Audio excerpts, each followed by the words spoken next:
After 70, avoid these 5 costly mistakes before it's too late. There comes a moment, sometime after your 70th birthday, when you wake to a quiet realization. Every sunrise is both familiar and rare, and the choices you make from here on carry a different weight than they once did. You feel the years in the soft creak of your joints, in the wisdom etched around your eyes, and in the sudden piercing clarity that time is now your most valuable possession. The rush to impress, to argue, to prove a point, those old impulses have thinned like mist. What matters instead is how gently and wisely you spend the hours still waiting to become memories. It is not a fearful awakening, it is a freeing one. Yet with freedom comes the responsibility to protect your peace, because a single careless decision, a single ill-chosen word, can ripple across these precious later years and steal from you the calm you have earned. You begin to notice that certain habits, certain places, certain encounters carry a subtle danger. They are not dramatic or obvious, but they threaten the serenity that should cradle the autumn of a life well lived. After 70, you cannot afford to treat them lightly. There are things you must never say, actions you must never take, doors you must never open, not out of paranoia, but out of a deep respect for the fragility and beauty of the days ahead. The first of these quiet boundaries involves words, for words are the most powerful forces we wield. Long experience teaches that there are sentences which, once spoken, cannot be unsaid, and their echoes can linger for years. Perhaps you feel an old urge to revisit ancient conflicts, to tell a sibling exactly how their careless remark hurt you decades ago, to confess every disappointment to an adult child, to settle scores that no longer truly matter. At 70 and beyond, such revelations promise catharsis but rarely deliver it. Instead, they reignite embers best left cooled, drawing everyone into arguments that outlive their purpose. You may think you are finally speaking your truth, but what you are really doing is handing your serenity to the unpredictable reactions of others. Imagine a grandfather who blurts out a long-kept grievance at a family dinner, believing that age grants him the right to unfiltered honesty. The table falls silent, eyes lower. Old insecurities awaken. The meal, meant to be a celebration, becomes a theater of discomfort. Later he lies awake, replaying the moment, realizing that the satisfaction of speaking his mind lasted only seconds, while the hurt will linger far longer. It is not that you must choke back every feeling or endure genuine harm in silence. It is that, at this stage of life, you have earned the right to choose which truths bring healing and which merely sow regret. Discretion is not weakness. It is strength wrapped in grace. As you lean into this discipline, you discover a quieter joy. Conversations become lighter, freer. You speak to share warmth, to offer stories that uplift, to plant small seeds of laughter. You leave unsaid the sharp aside, the unnecessary critique, the confession that would burden more than it would bless. You become a keeper of peace, and those around you begin to feel it. They may not name it, but they sense that time with you is gentle, that your presence is a safe harbor. This is the first and perhaps greatest never of life after 70. Never surrender the tranquility of your remaining years to the fleeting thrill of a reckless word. And once you have learned the quiet discipline of guarding your words, the next lesson comes almost naturally: guarding your actions. After 70, the thrill of reckless spontaneity can carry hidden costs that far outweigh the brief excitement. There is a temptation, sometimes born of nostalgia and sometimes of stubborn pride, to prove that age has not tamed you. You might feel a sudden urge to climb the ladder to clean the high gutters yourself, to drive alone through the night on a cross-country trip, to accept a dare from a friend who remembers you as the fearless soul of decades past. But every uncalculated risk now carries consequences your younger body once absorbed without complaint. The smallest misstep can mean weeks of slow healing, or a hospital room filled with the quiet hum of machines. The truth is not that you are fragile, but that your time is precious, and there is no glory in gambling with it. Think of the neighbor who insists on shoveling heavy snow before the sun rises, proud of the strength that once defined him. The sidewalk glitters with ice, the air burns with cold, and in a single moment the ground betrays him. A slip, a crack, a fall, and the independence he guarded so fiercely is suddenly compromised. It is not weakness to hire help, to ask a younger friend, to choose the safer path. It is wisdom. At this age, prudence is an act of courage. You honor your own life when you choose caution, because you understand what a single reckless gesture might steal. Just as there are actions to avoid, there are also places that whisper of danger behind their familiar faces. In youth, a crowded night market or a dimly lit street might have been a stage for adventure. After 70, the same scene carries new shadows. You do not need to wrap yourself in fear, but you do need to listen to the small voice of discernment. There are neighborhoods where you once felt invincible, bars and late-night cafes that once pulsed with excitement, trails and secluded beaches that once felt like secret playgrounds. Visit them now and you may sense a subtle shift. Lighting that seems dimmer than you remember. Strangers whose eyes linger too long. Pathways where a single twisted ankle would leave you stranded. The danger is not only physical. Some places drain the spirit. Gatherings where bitterness rules the conversation. Houses where gossip is the currency. Circles where conflict brews like a storm. Protecting your peace sometimes means choosing absence. Consider the widow who continues to visit the pub she and her husband once loved, long after the atmosphere has changed. What was once a cheerful spot for music and friendship now attracts restless strangers and reckless energy. She goes out of loyalty to old memories, but returns each time with a heart unsettled and a subtle sense of unease. The memories remain beautiful. She does not need to risk herself to honor them. It is a quiet act of love, for her own well-being, for the friends who care about her. When she finally decides to stay home or meet companions in brighter, safer spaces. And then, there are the people. As the years accumulate, you learn that not every acquaintance is meant to journey with you to the end. Some relationships, though once dear, begin to weigh like stones. There are those who thrive on drama, who pull you into conflicts that have nothing to do with you, who feed on complaint and criticism. They call under the banner of friendship but leave you tired, heartsore, and restless. In earlier years you might have endured them out of politeness or history, but after 70 you have nothing to prove and everything to preserve. It is not cruel to step back. It is an act of mercy, for yourself and for them. Distance allows love to survive where constant contact would slowly suffocate it. Imagine the man who still answers every late-night phone call from a childhood friend who drinks too much and rages at the world. Each conversation leaves him shaken, sleep-deprived, and quietly resentful. One evening, with a trembling but resolute heart, he stops answering. He writes a letter instead, filled with kindness and a clear boundary. He cannot be the nightly outlet for anger. The friend may bristle. He may not understand, but the older man sleeps peacefully for the first time in months, and in that silence, both men are given the chance to find a healthier path. The wisdom of age is not a wall built from fear. It is a lantern, casting light on the roads still worth traveling and the ones best left behind. It teaches you to weigh each choice, each word, each action, each invitation against the preciousness of the time you have. And as you embrace this wisdom, something surprising happens. Life does not shrink, it expands. Freed from the noise of unnecessary danger and needless drama, your days open into a spacious calm. The world feels larger, not smaller, when you walk it with care.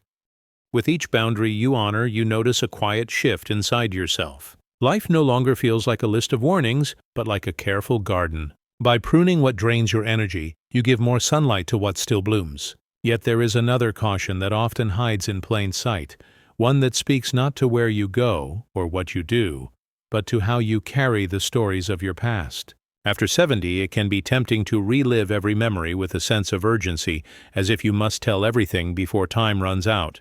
You might feel compelled to share every regret, every long-held secret, every painful chapter with children or grandchildren. Sometimes that honesty is healing. Sometimes it is a quiet harm. The difference lies in motive. Are you sharing to teach or to unburden yourself at someone else's expense? Consider the grandmother who reveals a decades-old family betrayal to a grandchild too young to understand the context.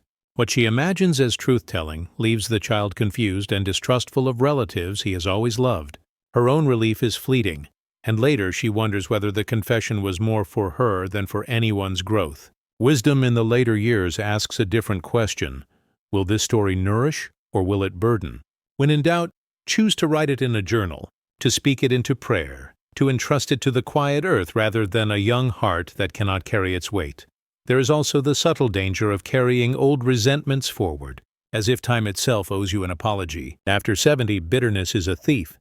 It steals the flavor from meals, the sweetness from mornings, the laughter from afternoons with friends. The mind may replay old betrayals, but the body pays the price. Blood pressure rising, sleep disturbed, joints aching with tension. Letting go is not forgetting. It is choosing freedom. You release not to excuse the past, but to claim the peace of the present. In this way, forgiveness becomes less about the one who hurt you and more about the life you deserve to inhabit now. Equally important is the awareness of how your surroundings shape your spirit. Home is a sanctuary, yet even familiar walls can become silent accomplices to decline if they are filled with clutter or echo with loneliness. After 70, every object you keep should serve either usefulness or joy. The faded boxes in the attic, the decades of magazines, the closet of clothes you no longer wear. They are not harmless memories. They are weight. Each item demands a decision, a glance, a tiny measure of energy. Little by little they pull at you, until the simple act of living becomes heavy. The gentle act of clearing space is more than housekeeping. It is an offering to your future self, a way of saying, I am still moving forward. I am still light enough to travel. Sometimes the people you need to avoid are not strangers or casual acquaintances, but those you once loved fiercely. It may be the friend whose conversations have turned permanently bitter, or the relative whose visits always end in a storm of criticism. Love them, yes, but guard your spirit. You can pray for someone and still keep your distance. You can wish them well and still choose not to answer every call. Boundaries are not walls of anger. They are gates of compassion, opened or closed with discernment. The great freedom of these years is the ability to decide who earns a place in your daily life. And as you release, something beautiful happens. Space fills with what truly matters. Afternoon walks with a trusted companion. Long talks with grandchildren who crave your stories. The slow art of cooking a meal that tastes of memory and comfort. The sun setting across a sky you finally have time to watch. By saying no to what harms, you are saying yes to everything that nourishes. You become a curator of your own remaining days, a steward of hours too precious to squander. Perhaps the greatest lesson of all is that these choices are not acts of fear, but of profound love. Love for the life you have been given. Love for those who will remember you. Every never is really an invitation. Never speak words that wound without purpose. Never risk your safety for pride. Never revisit places that darken your spirit. Never cling to people who pull you into their storms. Never burden loved ones with confessions that belong to the quiet night sky. Each is a way of saying to yourself, I cherish what remains. I will walk lightly and leave behind a trail of peace. As the seasons continue to turn, you come to see that these later years are not a slow fade into silence, but a deepening into meaning. You have learned to savor without grasping, to love without clinging, to speak without wounding. The world seems softer yet more vivid. Mornings hold a new sweetness, evenings a deeper calm. You are no longer racing to prove anything. You are simply living wisely and well before it's too late. And as the years unfold like a soft, endless horizon, you find that wisdom gathers not only in what you avoid, but in how you embrace the present moment. After 70, time itself becomes both teacher and treasure. Morning sunlight through the curtains feels like a blessing you once overlooked. The slow boil of water for tea, the steady rhythm of your own breath, the warmth of a loved one's hand. These small sensations hold entire universes of meaning when you allow them to. Each day is a quiet festival if you are willing to notice. This awareness is not naive. It is hard-won. It rises from all you have released, the unnecessary arguments, the reckless decisions, the draining acquaintances, the heavy clutter of both home and heart. Yet there is another subtler danger you must guard against, one that arrives not as a stranger but as a whisper from within, the temptation to believe your story is finished. After 70, it is easy to slip into the myth that growth belongs to the young. That discovery is the province of other people. Nothing could be further from the truth. The final chapters of a life can be the most radiant if you dare to write them. The world still waits to meet you in unexpected ways. A new friend found on a park bench, a poem waiting in the curve of a cloud, a melody stirring in the quiet of dawn. To assume there is nothing left is to betray the very gift of breathing. Think of the man who believed his traveling days were over until a neighbor invited him on a short trip to a botanical garden. At first he resisted, too far, too tiring, but finally agreed. Among the flowers he felt a spark he had forgotten. Curiosity. He began photographing small details of petals, learning the names of rare plants, planning other visits. His world expanded again, not through risk but through wonder. The lesson is simple and profound. Even as you avoid certain places for safety, you can still seek new landscapes of beauty and thought. Avoid what endangers, but never avoid what awakens. In these years, relationships also take on a new depth. The friendships that remain are like finely aged wood, stronger, warmer, more resonant. You no longer have patience for those who drain you, but you cherish those who bring quiet joy. Coffee with an old friend becomes a sacrament. A phone call from a grandchild is a melody. You understand that love is measured not by grand gestures but by steady presence. And you begin to see that some of the most important people in your life are those you have yet to meet. A kind stranger who offers a smile at the market. A volunteer who shares your shift at a local shelter. A neighbor who becomes family through simple acts of care. Yet while your heart opens to new experiences, your discernment remains sharp. You know there are individuals whose influence is subtle but corrosive. People who gossip in ways that poison the air, who carry bitterness like a badge, who lure you into endless cycles of complaint. You greet them with courtesy but protect your inner space. You learn to say a gentle no without guilt. This is not loneliness. It is sacred stewardship of your own peace. Boundaries, once a struggle, become a natural expression of self-respect. Even the way you move through your home begins to change. You walk more slowly, not from weakness, but from a desire to truly inhabit each step. You arrange your rooms for comfort and light, letting go of objects that no longer serve you. Each drawer cleared, each shelf simplified, is a quiet victory, a declaration that you are alive to the present rather than chained to the past. Visitors feel it when they enter. The atmosphere of calm, the sense that every item has purpose. Your home becomes a reflection of your mind. Spacious, serene, ready to welcome laughter or silence as the day requires. As the evening of life deepens, gratitude becomes the language of your heart.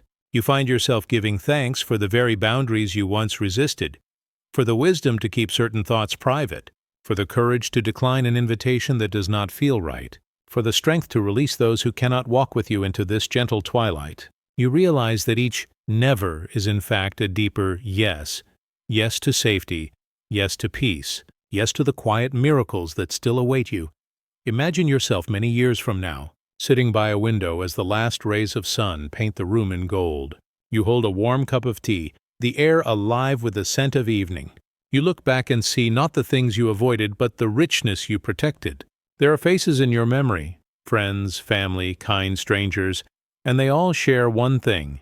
They knew you as a source of calm, a person who chose wisely, who valued every breath. In that moment you will understand that the warnings were never about fear. They were about love. Love for the life you were given. Love for the peace you now carry. Love for the simple eternal truth that time, once cherished, becomes infinite in the heart. And so you arrive at a place in life where the greatest adventures are measured not in miles, but in moments of awareness. You begin to sense that every small decision, each word spoken or withheld, each invitation accepted or declined, forms the quiet architecture of your remaining years. What you choose now will shape how you are remembered and, more importantly, how you experience the time still given. Morning becomes a sacred ritual.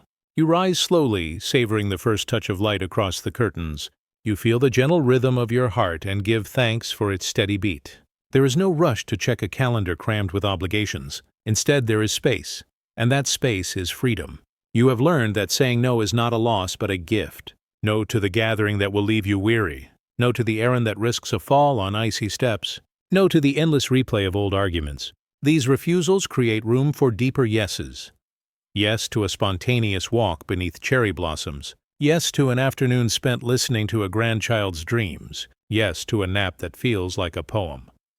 The discipline of silence you have cultivated around certain topics deepens into something luminous. Friends and family notice that conversation with you feels like a gentle breeze rather than a storm.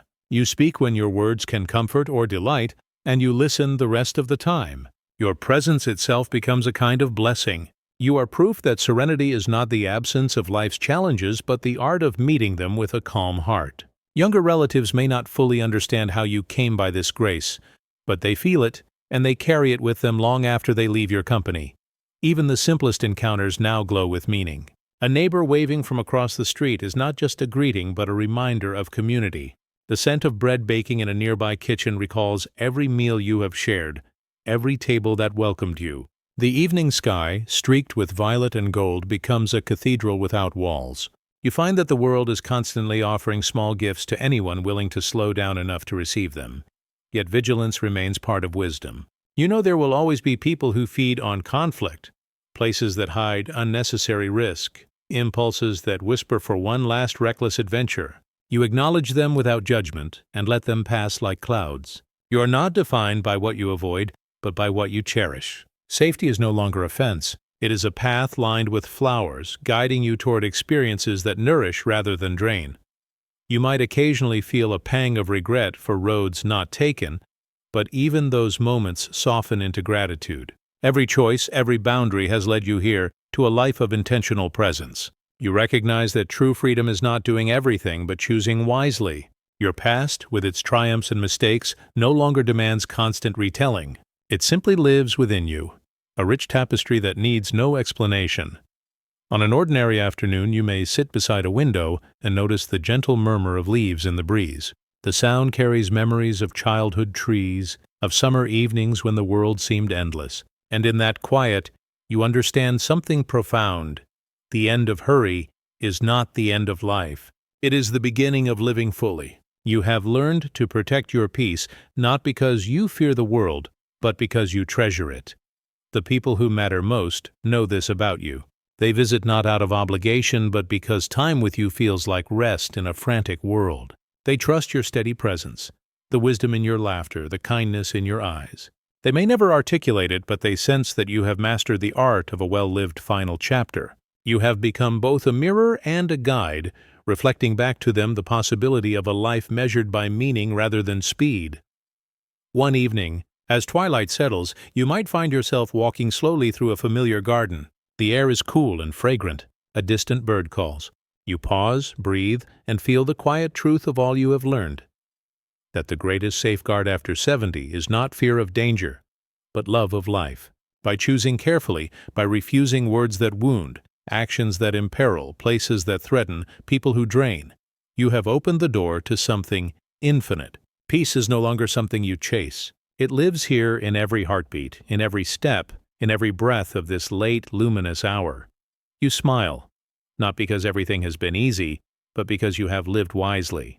The boundaries you once thought of as restrictions have become the very shape of your freedom, and in that soft golden dusk, you know without doubt that you have honored your time on earth. Before it was too late, you learned what truly matters, and you chose it again and again, until the choosing itself became joy.